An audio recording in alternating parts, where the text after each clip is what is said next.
કેવલ ને કેવલ પરમાત્માના ચરણ કમળનું ધ્યાન છે. કોઈ પણ દુઃખ હોય એમાંથી તમારે મુક્ત થવું છે તો ભગવાનના ચરણારવિંદનું ધ્યાન ધરો, બસ અન્યત્ર કુછ ન કરો. केवल परमात्मा के चरणारविंद में जाकर अपने मन को लगा दो आप. आ संसार में पापी में पापी मानस परमात्मा નું જ્ઞાન શ્રવણ ચિંતન કરે તેને ભવ સાગર માંથી તરવા માટે કોઈ ન રોકી શકે. સ્વયં ભગવાન કૃષ્ણ ગીતાજીમાં બોલ્યા છે, अपि चेदसि पापेभ्य सर्वेभ्य पापकृतं सर्वं ज्ञान प्लवेनेव वृजिनम संतरिष्यसि. શું કહ્યું? ભગવાને કહ્યું છે કે આ દુનિયામાં જેટલા પાપી છે બધાને ભેગા કરો. આ દુનિયામાં કૃષ્ણ ગીતાજીમાં બોલ્યા છે કે अपि चेदसि पापेभ्य सर्वेभ्य पापकृतं. આ દુનિયામાં જેટલા પાપી છે બધાને ભેગા કરો. જોવાલા, આ સંસારમાં કોઈ પાપી નથી એવું તો કેવું જ નહીં. બધાને ખબર છે કે આપણે કોઈકની કોઈક જગ્યાએ પાપ તો કરીએ છીએ. દુનિયાને ન ખબર હોય તો કાંઈ નહીં, પોતાને ખબર છે કે મેં પાપ કર્યું છે. ચાહે તમે હાથથી પાપ કર્યું હોય, ચાહે તમે મનથી પાપ કર્યું, પણ પાપ તો કર્યું છે, એમાં કોઈ સંશય નથી. તો ભગવાને કહ્યું દુનિયામાં જેટલા લોકો પાપી છે બધાને ભેગા કરો અને એમાંથી 3 ને પસંદ કરો. કેટલાને? આખી દુનિયામાંથી 3 ને. આપણે જેમ સ્કૂલમાં 1લો નંબર, 2જો નંબર ને 3જો નંબર ઇનામ આપ, ફર્સ્ટ, સેકન્ડ, થર્ડ, તો એમ 3 ને ભેગા કરો. એમાં એક પાપકૃત, બીજો પાપકૃત્તર અને ત્રીજો પાપકૃત્તમ. પાપકૃત એ 3જા નંબરે છે, પાપકૃત્તર બીજા નંબરે છે અને પાપકૃત્તમ સૌથી મોટો. સૌથી જો પાપીમાં પાપી કોઈ હોય તો એ કહેવાય કે પાપકૃત્તમ, સૌથી પાપી છે. અને પછી ભગવાને કહ્યું કે જે સૌથી પાપીમાં પાપી માણસ છે એને એમ કહો કે મારી જ્ઞાનની નૌકા ઉપર બેસી જાય, પછી આ સંસાર સાગરને તરવા માટે એને કોણ રોકે છે હું જોઉં છું. પાપીમાં પાપી માણસ ભગવાનના જ્ઞાનની નૌકા ઉપર બેસી જાય તો કોઈ એને ડૂબાડી શકે નહીં. એ ભલી ભાંતિ તરી જશે. નારદજીએ ભક્તિને અહીંયા રાખવા માટે પ્રલોભન આપ્યું છે. તો અહીંયા રે, તું ક્યાંય ન જા, અહીંયા રે. ત્યારે ભક્તિ મહારાણી અહીંયા રે એટલા માટે નારદજી કહ્યું કે ભક્તિ તું ક્યાંય ન જા, પણ હું તને વચન આપું છું કે હું તારા 2 દીકરાને જગાડીશ. અને જો ન જગાડો તો હરિનો દાસય નહીં. તદાહમ ન હરેર્દાસો લોકે ત્વામ ન પ્રવર્તયે. હું સંસારમાં હરિનો દાસ ન કહેવાવ અને એને જગાડ્યા પછી પણ તને જો ઘરે ઘરે ન પહોંચાડું મને કહેજે ગે હે જને જને. એક એક ઘર સુધી, એક એક માણસ સુધી હું તને પહોંચાડીશ, પણ તું ન જા.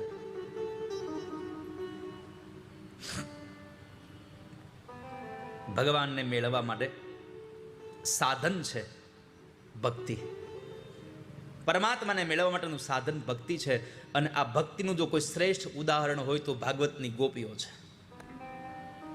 ભાગવતની ગોપીઓ પરમાત્માને મેળવ્યા છે.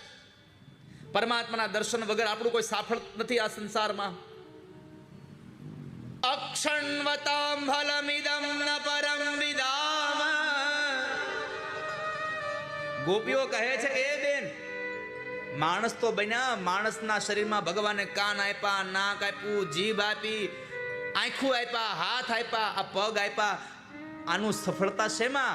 ત્યારે એક ગોપી કહે છે બેન, આંખની સફળતા તો એ છે કે જે ભગવાનનું દર્શન કરે. અક્ષણવતામ ફલમિદમ ન પરમ વિદામ.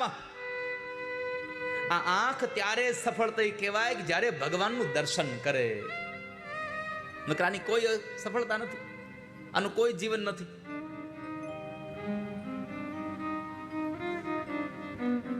પરમાત્માને જો મેળવવા હોય તો એકમાત્ર સાધન છે ભક્તિ.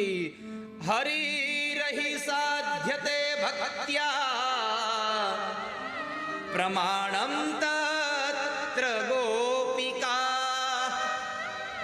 ભગવાનને મેળવા ભક્તિ માત્રથી એનું પ્રમાણ હોય તો ગોપીઓ છે. ગોપીઓ ભગવાનને ભક્તિથી મેળવા છે.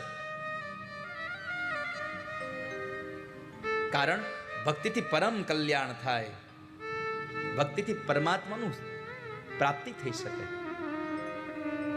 તત્ર ગોપિકા.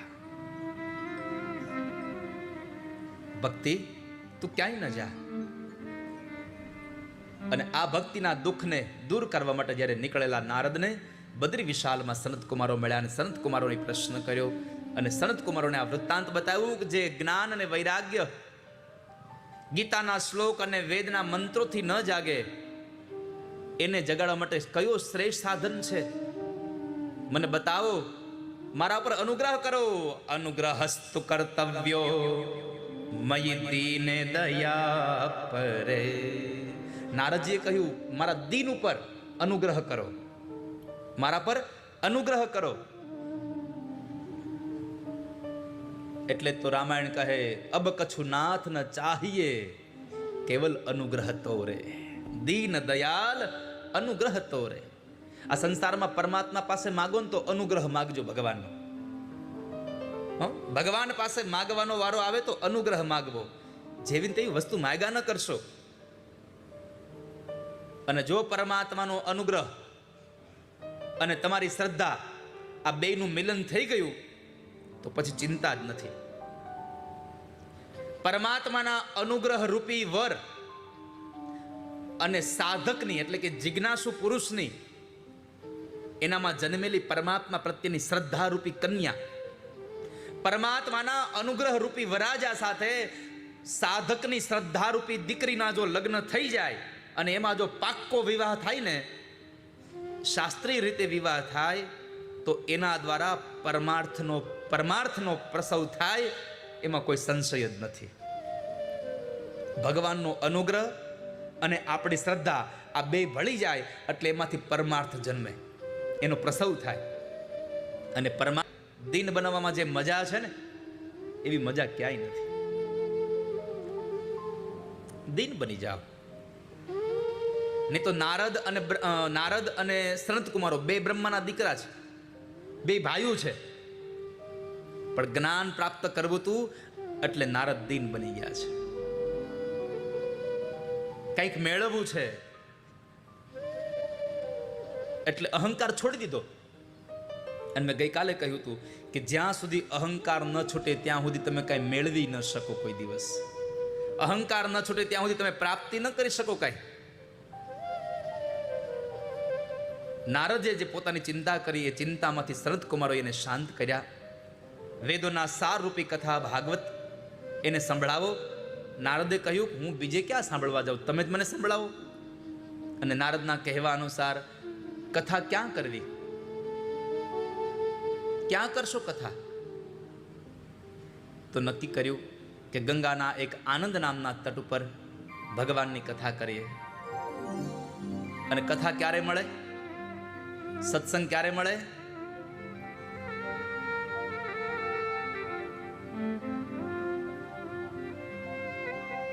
સત્સંગ ક્યારે મળે તમને? ભાગ્યોદયે ન બહુ જન્મ સમર જીતે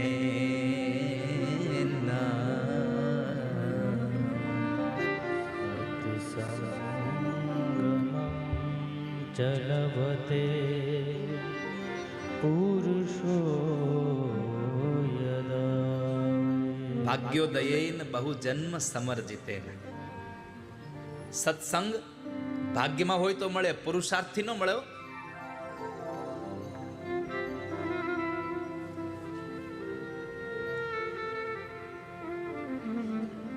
ભાગ્યમાં હોય તો સત્સંગ મળે.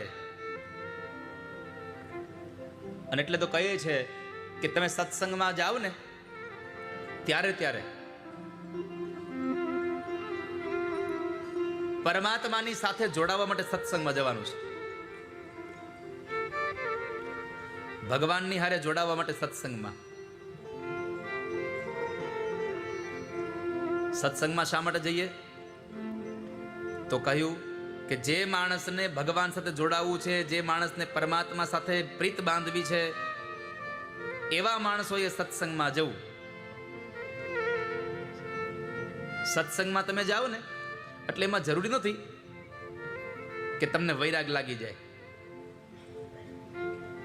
સત્સંગમાં તો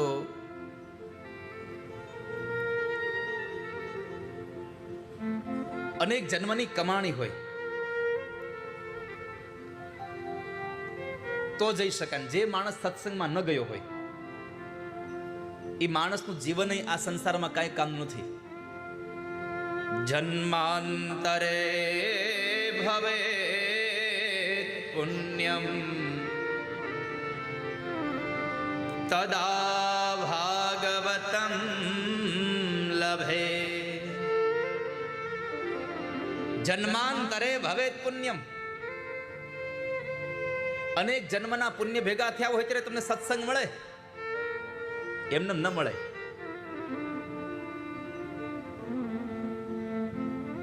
આ જન્મ માત્રમપી ન શઠે ન કિંચિત ચેતમ વિધાય શુકશાસ્ત્ર કથાન પીતા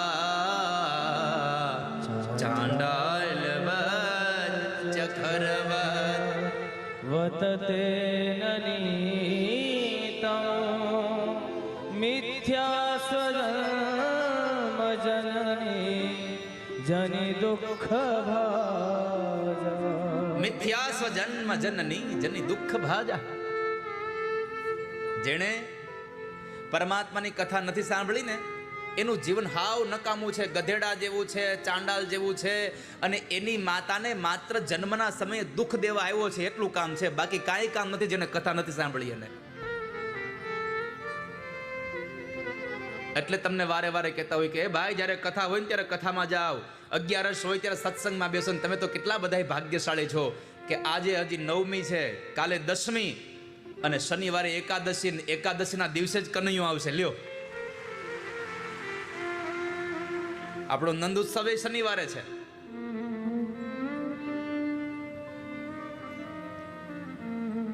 અને આ તો અત્યારે ફાગણ મહિનાની એટલે પાપ. જો પંચાંગમાં જો પાપ મોસી ઈ છે કઈ હે ઈ છે ને. કેટલા લોકોને ખબર 11 છે શનિવારે?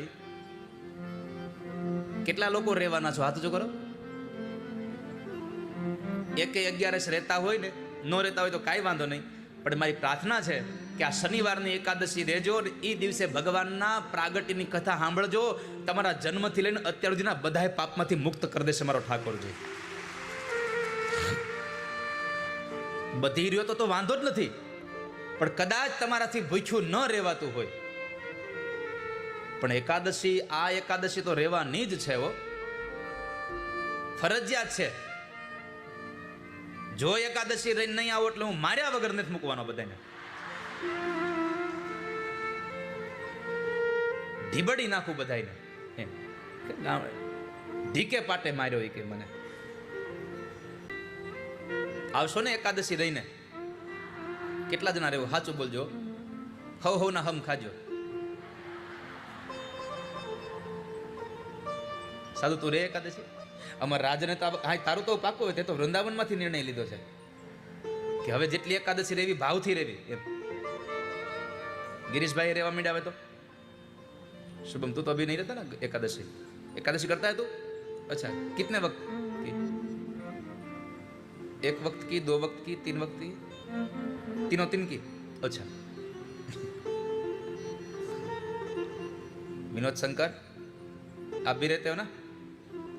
एकादशी करो, भगवान फल देंगे, आज नहीं तो कल.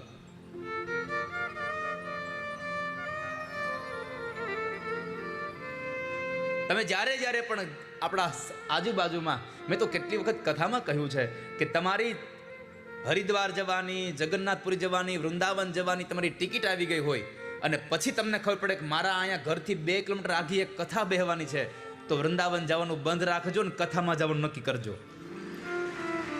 કેમ તો કહ્યું છે કે વૃંદાવનમાં જશો તો વૃંદાવનમાં જેટલા દેવતાઓ રહે છે એના જ દર્શન થશે, પણ કથામાં જશો ને તો આ ધરતીના 68 તીર્થોના દર્શન તમને કથામાં થઈ જશે અહીંયા. માટે તીર્થોમાં જવા સમયે પણ જો કથા મળતી હોય તો કથાનું પ્રાધાન્ય આપવું, તીર્થને નહીં. અને એમાં જો તીર્થમાં કથા મળે તો એનાથી વિશેષ હોય શું? કોને ખબર છે? હાથ જો કરો, જેટલાને ખબર છે કરો હાથ જો. આવતી નવરાત્રી ક્યાં છે કથા?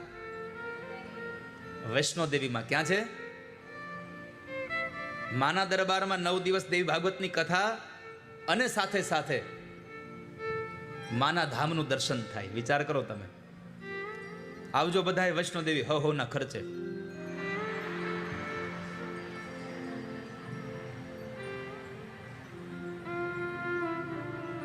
તો જ્યારે જ્યારે પણ સત્સંગ થતો હોય વાળા, ત્યાં જાજો તમે અને પછી ભગવાનની હારે નાચજો, કૂદજો તમે. હારે તંગમાં ખેલો સાવરિયાના સંગમાં.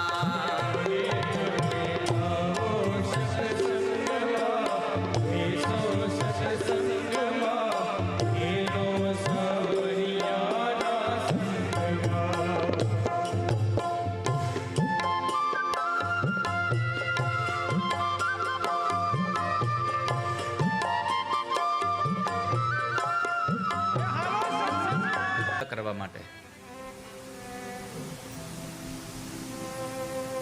સૌ સામગ્રી લઈને નીકળ્યા.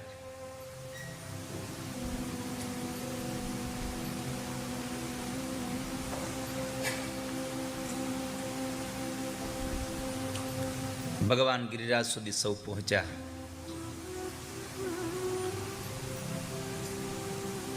ભગવાને નંદ બાબા દ્વારા કહેવડાવ્યું કે બાબા બધાને કહેજો હો, બહુ સામગ્રી લઈને આવે, વધારે સામગ્રી લઈને આવે. બાબાએ પૂછ્યું પણ કનૈયા આટલી બધી સામગ્રીને શું કરવી તારે? તો કહે છે બાબા આપણે યજ્ઞ કરીએ, આપણે પૂજા કરીએ અને આપણે બધા જમી લઈએ એવું ન ચાલે. આ સંસારના કૂતરાથી લઈ અને ચાંડાલ સુધીના બધા જીવાત્માઓને આ પૂજાના પ્રસંગે પ્રસાદ મળવો જોઈએ. આવી ચિંતા કેવલ પ્રભુ જ કરી શકે હો, પ્રભુ જ કરી શકે હો. આપણે શું કરી શકવાના હતા?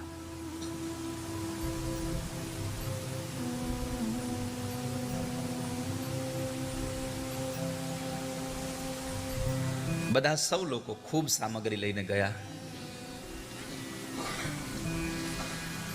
માર્ગની અંદર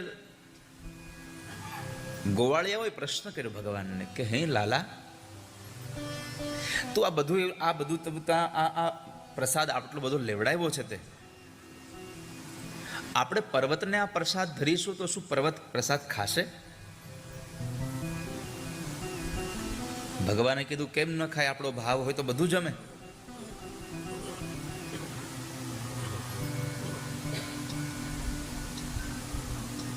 જો કર્માબાઈનો ખીચડો ખાધો હોય તો આપણે આટલા બધા ભોગ ન જમે. કર્માબાઈ કહેતી હોય ખાંડી રે ખૂંદીને બનાવ્યો ખીચડો અને તેમાં રેડ્યા તલના તાજા તેલ. જો ભગવાને પૂછ્યું કે મારે આવવાનું છે કઈ જગ્યાએ જમવા? કર્માબાઈને પૂછ્યું મારે ક્યાં જમવા આવવાનું છે? ગામના પછવાડે વાલા મારું ઝૂંપડું. ગાવ કર્માબાઈ, ગાવ બધા. થોડીક વાર કર્માબાઈ બની જાય. ગામના પછવાડે વાલા મારું ઝૂંપડું. ગામના પછવાડે વાલા મારું ઝૂંપડું. આંગણિયામાં તુલસી કેરા છોડજો. આંગણિયામાં તુલસી કેરા છોડજો. વેલા વેલા આવો મારા વાલમાં. વેલા વેલા આવો મારા વાલમાં. વેલા વેલા આવો મારા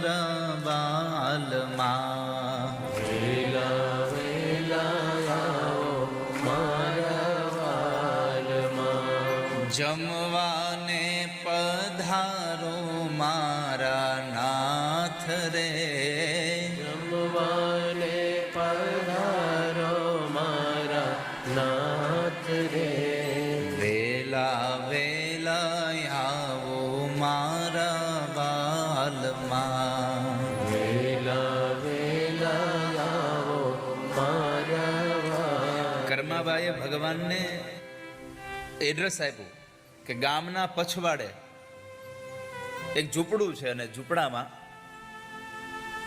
બહુ બધા છે,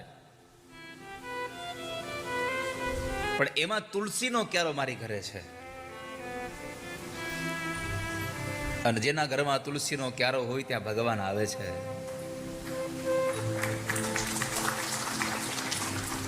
જેને આંગણીએ તુલસીનો ક્યારો, ત્યાં વસે મારો નંદનો દુલારો.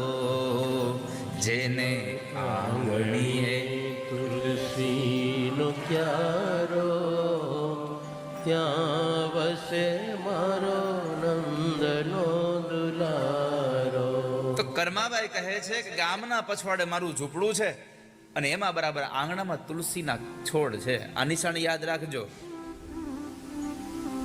એટલી નિશાની પ્રભુજી આવજો, એટલી નિશાની પ્રભુજી આવજો.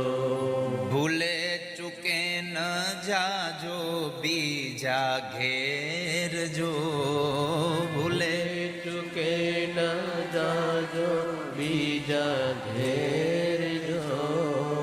વેલા વેલા આવો મારા વાલમાં, વેલા વેલા આવો મારા વાલમાં. અમે ખાંડીને સરસ મજાનો ખીચડો બનાવ્યો છે, તળના તેલ નાખ્યા છે, માટે તમે જમવા આવજો. અને પછી જે ભગવાનના ભક્તો ભગવાનને પ્રાર્થના કરે, ભગવાન કહે છે કે ભાવથી જમાડો તો કૃષ્ણ જમે. કેવો ભાવ કરવો જોઈએ?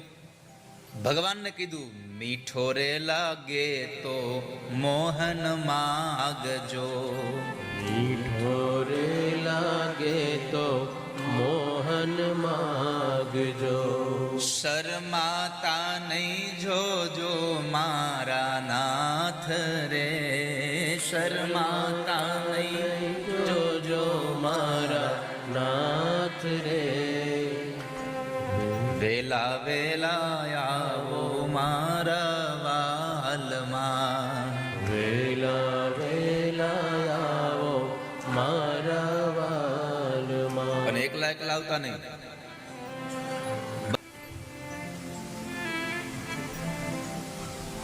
ભક્ત રે મંડળને સાથે લાવજો, ભક્તો રે મંડળને સાથે લાવજો. ભગવાને પૂછ્યું એ બધાને તમારી ઘરે લઈ આવીને હું શું કરું? તો ભગવાનના ભક્તો ભગવાનને કહે છે કે બધાને લઈને મારા ઘરે આવજો. શું કામે? ગરીબ ઘરનો લેવાને પ્રસાદ જો, ગરીબ ઘરનો લેવાને પ્રસાદ જો. એ તો ભાગ્યમાં હોય તો ઠાકોરજી જમે. ભગવાન આપણી ઘરે ક્યારે આવે? ગયા વર્ષની કથામાં અમારે હેમેન્દ્રભાઈના ઘરે ઠાકોરજી 5 દિવસ રોકાણા. આ વખતે અમારે દેવરાજભાઈ ઘરે રોકાણા. મારે ઠાકોરજીનું વજન કરવું પડશે. આ 2 કિલો વજન વધી ગયો છે એનો.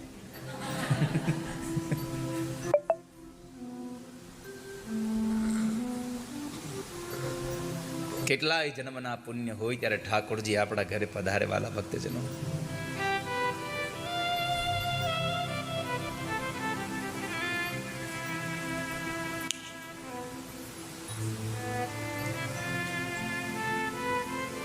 આજે આમ તમે જુઓ તો આ કથામાં ઠાકોરજી કેટલા કેટલા ઘરે ભગવાન ઠાકોરજી પ્રસાદ કર્યો નહીં? એકવાર દમયંતીબેનના ઘરે પ્રસાદ કર્યો ઠાકોરજી, એકવાર દક્ષાબેનના ઘરે જેમાં, એકવાર પન્નાબેનના ઘરે જેમાં, અને દેવરાજભાઈ ઘરે તો ભૂખ્યા રહેતા જ નથી, ઉઠે અહીંયા ચાલુ કરે. અને સારું છે, એની વાહે આપણે તો મળે. ઓલી કહેવત છે, વાડ વાહે એવડો પીવે. પરંતુ ભગવાન પાસે એટલી પ્રાર્થના કરવી, ઠાકોરજી અમારા ઘરે જમવા આવજો, અમારા ઘરનો પ્રસાદ ગરીબ ઘરનો લેવાને. ગરીબનો અર્થ એવો ન સમજતા કે ઘરમાં કાંઈ મેળ ન હોય. દૈન્ય ભાવ હોવો જોઈએ, હૃદયનો ભાવ હોવો જોઈએ. અમારા હૃદયનો ભાવ છે એવો. ગરીબ ઘરનો લેવાને પ્રસાદ જો, ગરીબ ઘરનો લેવાને પ્રસાદ જો. વેલા વેલા આવો મારા વાલમાં, વેલા વેલા આવો મારા વાલમાં. કર્મા બાઈના નાથ વેલા આવજો, કર્મા બાઈના નાથ વેલા આવજો. પ્રભુ તમારી જોઉં છું હું તો પ્રભુ તમારી જો છું હું તો વાટ જો. વેલા વેલા આવો મારા વારમાં. જમવાને પધારો મારા નાથ રે, જમવાને જમવાને પધારો મારા નાથ રે. ગાવ એકવાર ભાવથી, વેલા વેલા. તો ભગવાને કીધું કે સખાઓ, જો ભાવથી જમાડો તો એ પર્વત પણ જમે. તમારો ભાવ હોવો જોઈએ. પરમાત્મા સૌને લઈને ગયા છે. ભગવાને યજ્ઞ કરાયો.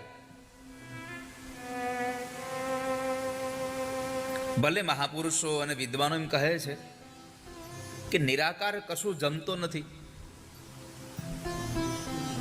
પણ પરમાત્મા કહે છે કે મને ભાવથી કોઈ જમાડે તો હું ભૂખ્યો રહેતોય નથી. મને કોઈ અંતરથી જમાડે. અહમ ભોજનમ નૈવ ભોજ્યમ ન ભોગતા. નિરાકાર પ્રભુ જમતા નથી, પણ છતાં એના ભક્તો એને જમાડ્યા વગર રહેતા પણ નથી.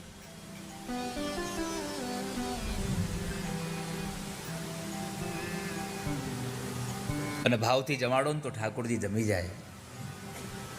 એકવાર એક ભક્ત ભગવાનને રોજ થાળ ધરે, એમાં બરાબર એને 12 ગામ જવાનું થયું. એના છોકરાને કીધું, 10-12 વર્ષના છોકરાને, કે બેટા એક કામ કરજે, આ થળ તને દઈને જાઉં છું, તું બપોરે ભગવાનને જમાડી દેજે હો. ભલે વાંધો નહીં. મા બાપ બેવ ગામત્રે ગયા, સાંજે પાછા આવી જવાના હતા. પણ બપોરનો થાળ બનાવીને એ પતિ પત્ની બંને પોતાના છોકરાને જવાબદારી દઈને જાય છે. પહેલી વાત તો મારે તમને એ કહેવી છે આ ઉપરથી, કે તમે ગમે ત્યાં જાઓ પણ તમારા ઘરના ભગવાન જે મંદિરમાં બિરાજે છે એ ભૂખ્યા રહેવા જોઈએ નહીં ક્યારેય. ઠાકોરજી ભૂખ્યા ન રહેવા જોઈએ. એવું નથી કહેતા ભગવાન કે તમે મારા માટે બીજું કંઈક સારામાં સારું બનાવતા જાઓ. તમે જે જમવાના છો એ જ ઠાકોરજીને આપો, પણ પ્રભુને જમાડ્યા વગર તમે ઘરમાં જમશો નહીં ક્યારે. પરમાત્માને બધું નહીં તો તમે જેવું આપશો એવું તમને મળશે. હા, સીધી વાત છે.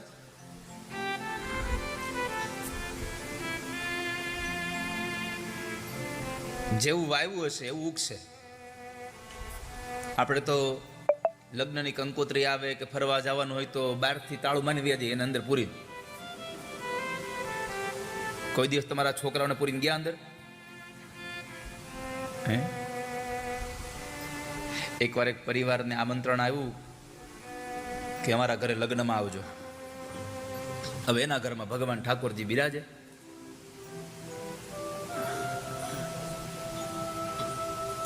જવાનું થયું એટલે શું કર્યું ખબર છે? 3-4 દિવસ જવાનું હતું ને, તો એણે ભગવાન પાસે એક પાણીનો પ્યાલો મૂક્યો અને એક આખું એપલ ભગવાન પાસે મૂકી અને બહારથી લોક મારીને 3-4 દિવસ વયા ગયા લગ્નમાં. હવે અહીંયા ભગવાનને ખાલી આખું સફરજન.